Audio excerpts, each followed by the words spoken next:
السلام عليكم. فيديو جديد، نتمنى نلقاكم في كامل الصحه والعافيه. كي درتو مع هاد الاجواء، كي درتو هاد الايام شويه ديال الشتاء، شويه ديال الريح، شويه ديال الشمس، المهم الجو مقلب، كلشي راه مقريبي.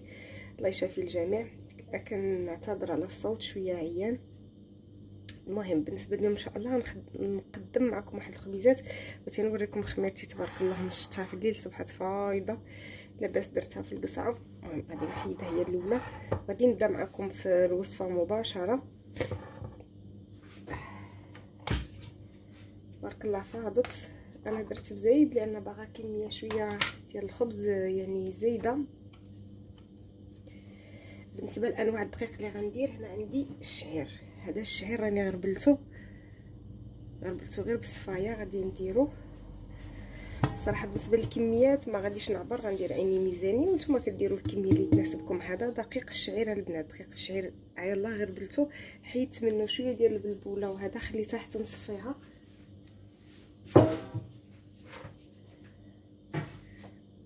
كنغربلو كيبقى منه هادشي، مازال غادي نصفيه في واحد الصفاي باش غنخرج منه هاد البلبوله، عاد نحيد منه هاد النخاله العريضه.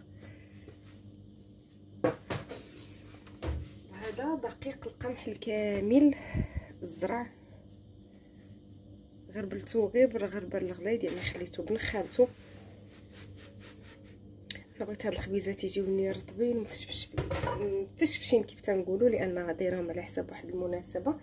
غادي نضيف فيهم كميه من الفرينه، راه عندي مغربله فرينه اللي هي هذا دقيق القمح اللين. هذه كنحيد لها النخاله نهائيا. الخبز ديالها كيجي رطب اكثر من هذا، حتى الاخرين كيجيو رطبين ولا، ولكن كتكون شي مناسبه ولا كنضيف. درت 4 من هادو بركه.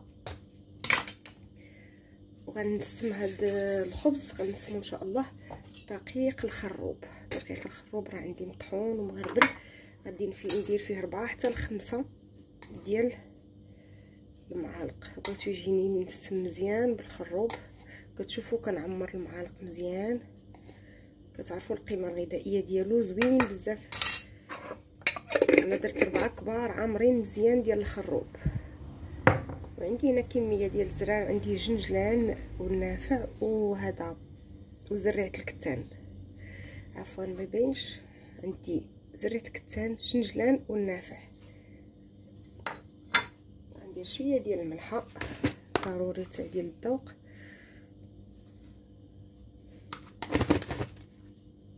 وغادي ندير الخميره البلديه.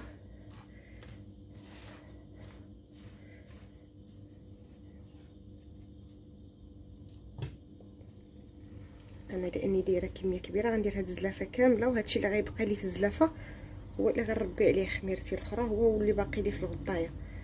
انا غنحيدها من هنا وغادي نربيها ونديرها في قريعه اخرى باش نغسل هذه لان فاطلي. انا راه درت زلافه كبيره ديال الخميره بلديه لان دايره كميه راه شي 2 كيلو ولا 2 كيلو ونص ديال الطحين، يعني دايره كميه كبيره. وان شاء الله باش غادي نعجنو بماء نغسل يدي ونرجع معكم.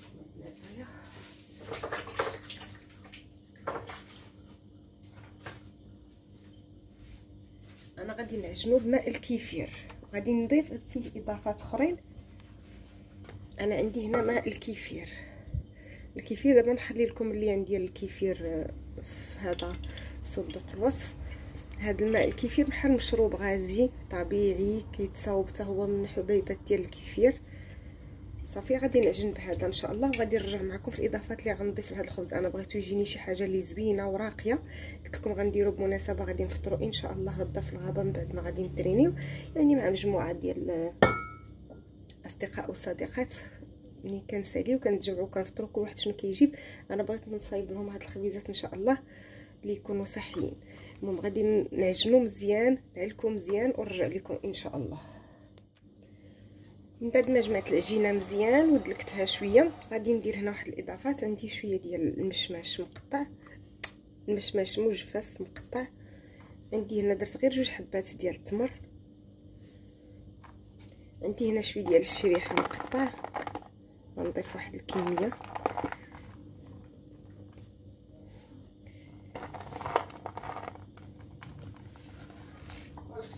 وللقرمشه غادي نضيف الكركاع. هنا عندي الكركاع مقطع.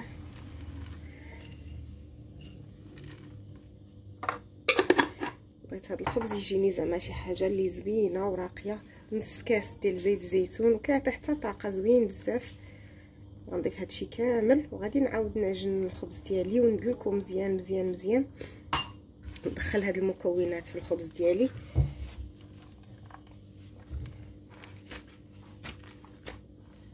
صافي انا غادي ناخذ وقتي ندلكو مزيان.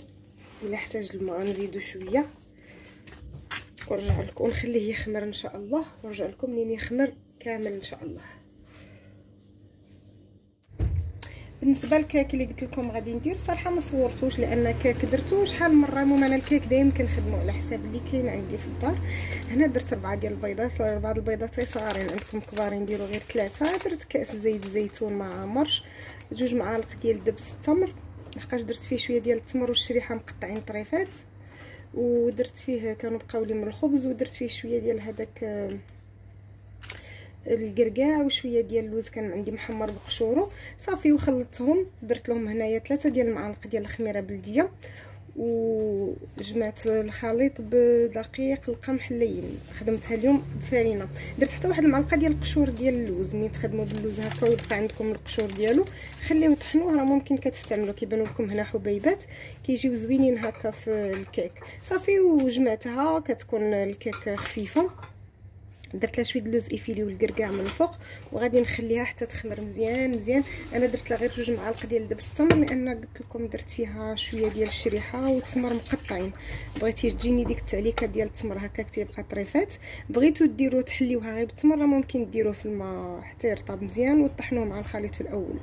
صافي هنا وغادي نخليها تخمر مزيان مزيان. درتها باش يخمر لي الخبز ان شاء الله حتى هي تخمر، ونطيبهم بجوج. دابا غادي نخليها هكا جانبا غير في المطبخ عندي سخون ونخليها تخمر ان شاء الله.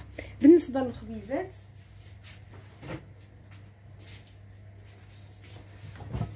هادو هما الخبيزات ديالي.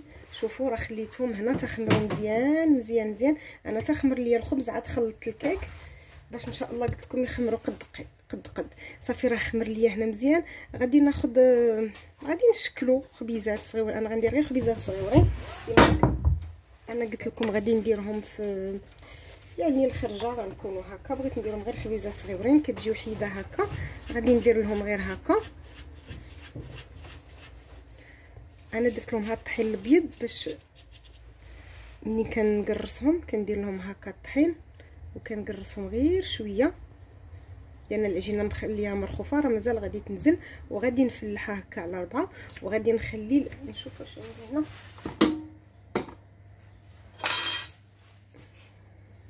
كندير لها غير هكا. غادي نفلحها وغادي نخليها في اللاطه تخمر مزيان مزيان مزيان حتى هاد الفليحات اللي كندير كيتحلوا مزيان. بالنسبه للكيك باش كتعرفوا خمر راه كتبان لكم فقاعات في الكيك طالعه. صافي وغادي نخليهم يخمروا مزيان مزيان وغادي ندخلهم ان شاء الله الفران كيكون سخون وشاعل من الفوق ومن التحت. ومنين يطيبوا ان شاء الله نرجع لكم في الشكل النهائي باذن الله.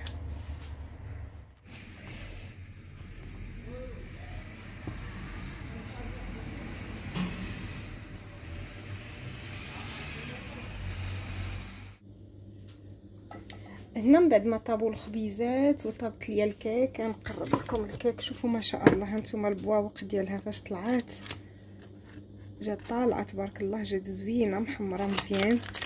المهم خليتها شي 3 سوايع ونص هكاك عليه 4 سوايع ما كاملينش.